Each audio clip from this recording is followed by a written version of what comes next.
Demon Slayer n'est pas un animé réaliste, je pense que tout le monde est au courant. Que ça soit avec les pouvoirs des uns, les capacités de démons des autres ou encore les dimensions parallèles, c'est pas un animé qui transpire les lois de la physique. Mais justement, aujourd'hui faisons le travail dans l'autre sens et essayons d'analyser certains éléments de l'animé avec un œil critique et surtout logique. Est-ce que c'est possible de déplacer nos organes comme Inosuke? Le katana de Kanroji est-il possible en vrai? Nezuko a-t-elle la force de casser son bambou? Et tant d'autres questions auxquelles je vais répondre. Donc installez-vous bien car aujourd'hui entre espace non euclidien, anatomie douteuse et physique tordue, on va analyser la science dans Demon Slayer.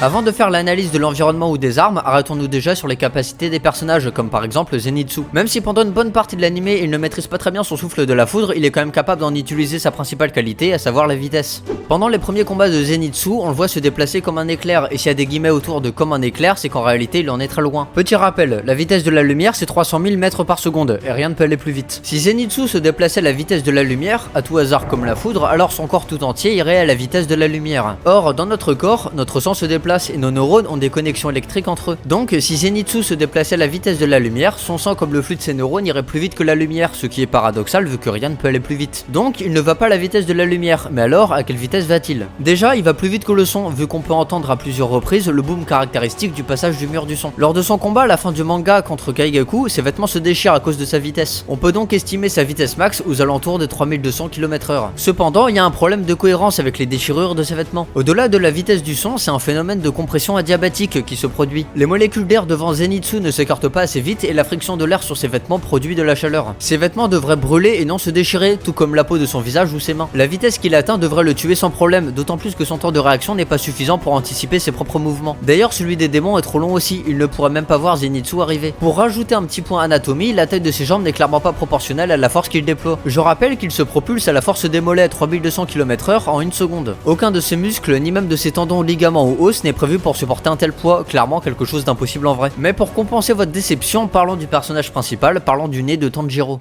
Utilisé à de nombreuses reprises, son odorat est plus que développé puisqu'il arrive à sentir une légère odeur à plusieurs kilomètres, un peu comme les chiens. Un nez humain, c'est environ 5 millions de récepteurs olfactifs contre 300 millions pour les chiens. Les prouesses de reniflement que propose Tanjiro sont comparables à celles d'un chien de douanier, voire même plus. C'est donc irréaliste, mais j'ai quand même une bonne nouvelle pour vous. Si on n'a pas de nez, on a quand même un bon cerveau. Et avec lui, vous pouvez, grâce à un peu d'entraînement et un poil d'instinct, déterminer les émotions de quelqu'un, non pas en sentant ses hormones, mais en voyant sa manière d'être et de communiquer. Mais vous ne pourrez pas sentir aussi bien que Tanjiro. Le seul moyen de sentir aussi loin que lui serait de toujours avoir le vent de face pour ramener les odeurs, et encore je suis pas sûr que ça suffise. Tant qu'on est sur les êtres vivants, regardons un peu ce qui se passe du côté des démons. Sans analyser s'il est normal de pouvoir faire ce genre de choses, on peut quand même s'interroger sur la véritable force qu'ils ont. Au tout début de l'anime, Tomioka fout un bambou dans la bouche de Nezuko transformée en démon pour éviter qu'elle ne morde quelqu'un. Si ça semble être quelque chose de logique à première vue, je trouve que ça reste quand même une idée dangereuse. Un bambou doit sa solidité à son architecture creuse et à sa densité de fibres et de ses nœuds qui favorisent sa résistance. Pour le fracturer en deux dans le sens perpendiculaire aux fibres, il faut entre 2 à 3000 newtons. Pour donner une comparaison, la morsure d'un crocodile se situe autour des 20 000, donc le bambou il l'explose. Pour revenir à Nezuko, quand elle est transformée en démon, elle devient clairement beaucoup plus forte. Donc elle peut clairement exploser le bambou sans problème. Cela dit, elle ne le fait pas vu qu'il n'y a aucun intérêt car elle est sympa. D'ailleurs, je sais pas si au début Tomioka le savait. Vu qu'il ne faisait pas trop confiance à Nezuko, il aurait dû mettre une tige d'acier ou quelque chose comme ça. Sans amplitude, je pense que Nezuko transformée en démon n'aurait pas pu la plier. Ça aurait été un moyen beaucoup plus efficace pour être sûr qu'elle ne puisse pas mordre. Une autre personne qui fait plus que défier les lois de la physique et surtout de l'anatomie humaine, c'est Inosuke.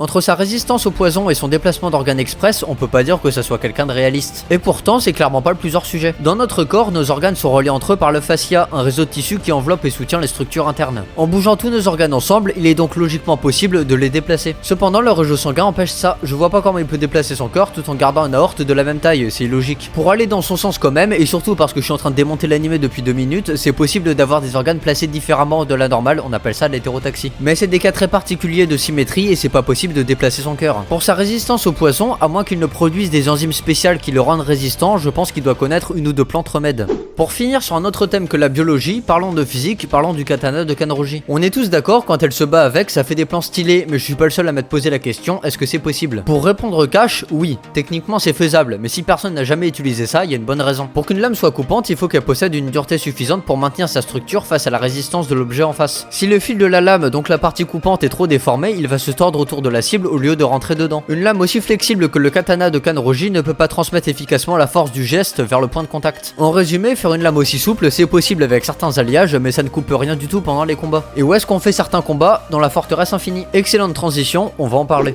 La forteresse infinie, c'est quand même quelque chose. Nakime, celle qui s'occupe de l'endroit, peut en faire ce qu'elle veut. Elle peut distordre des parties afin de faire disparaître des escaliers et faire apparaître d'autres choses. Bref, pour ceux qui font un peu de maths, vous connaissez peut-être le terme, on appelle ça un espace non euclidien. En gros, le cinquième postulat d'Euclide énonce que par un point situé hors d'une droite, il passe une unique droite parallèle à celle-ci. S'il n'est pas vrai, on est dans les géométries non euclidiennes. Et c'est le cas pour la forteresse, c'est d'ailleurs pour ça que c'est une dimension parallèle, vu que sur Terre, ça serait impossible d'avoir ce genre de choses. Bref, de toute manière, Demon Slayer, c'est pas un animé qui a pour vocation d'être réaliste. Mais ça veut pas dire qu'il faut tout accepter, c'est important de se poser des questions et de remarquer les incohérences. J'espère que cette petite vidéo vous a plu, abonnez-vous et rejoignez le Discord, c'était Xandre, salut.